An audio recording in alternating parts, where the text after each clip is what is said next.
The worst thing is to be turning 50, 60 years old and to feel like you never realized your potential. You never did what you felt like you could have done.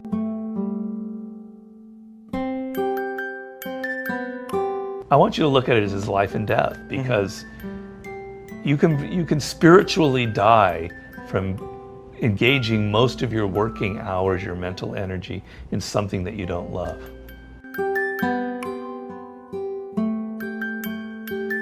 The problem that most people have is they follow what other people are doing, or they follow the career path that leads to the most money, the most attention, the most glory, that seems like the most exciting, the sexiest thing, because that's what other people are doing. And they're not actually looking at what their inclination, what I call your own inclinations are, who you are, what you actually really love. In the career world, where if you follow what everyone else is doing, what seems like the sexiest, most attractive position, it's going to be crowded. It's going to be crowded with a lot of people who are vying for the same thing, who are probably better at it. It's best to find what you love and combine it with something that already exists out there, a career path, and to adapt it to your spirit and to not go where everyone else is going. You're going to find something more suited to you. It's probably the most important question of your life, is to find out what you really want to do. I say it's the most important decision that you'll ever make, because it won't not only will it determine your career, your success, how much money you make, it will also determine how happy you are, how fulfilled you feel in life.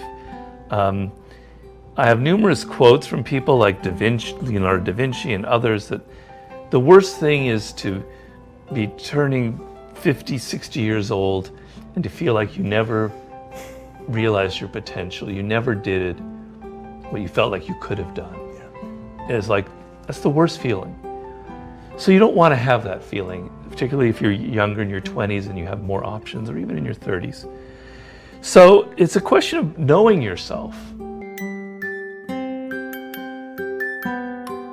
So your tendency will be, when you're a child, when you're 5 or 6, to kind of know that you like this. You like sports, you like physical activity, or you like music, or you like words, or you like working with your hands. You have a feel for it. It's natural. And as you get older, you start to listen to other people, and you lose a sense of who you are. You listen to your parents who tell you, Brendan, you got to become a lawyer. You need to go into this field. Your friends are all scrambling to make a lot of money, and you lose this connection to who you are, to what your strengths are, to what you love.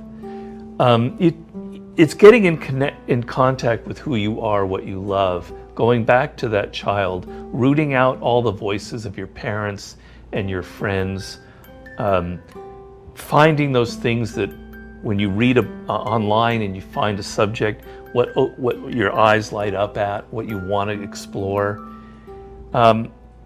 It's a process. It's not going to happen overnight. It depends on how old you are, where you are in life. It's never too late to make an adjustment or to find who you are. I didn't write the 48 Laws of Power or start writing until I was 36. And up until that moment, I was kind of a lost soul. I was kind of unhappy and I was wandering around. It can take time. As long as you're trying, as long as you're exploring, it'll probably come.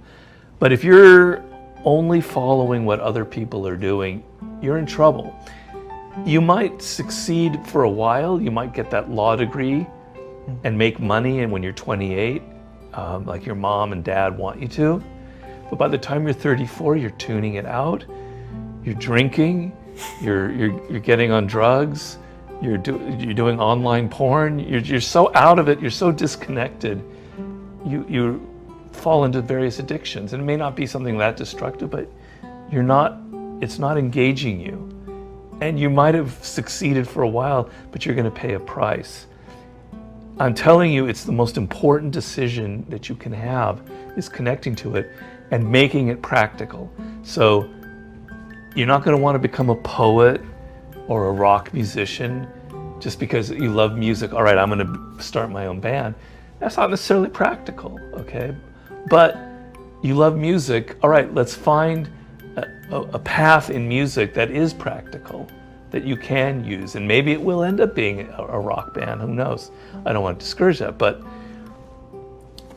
I knew I wanted to write. That gave me the latitude to explore this vast area and then find my niche. Mm-hmm. You know that you love working with your hands. Okay, explore this. Or you love computers.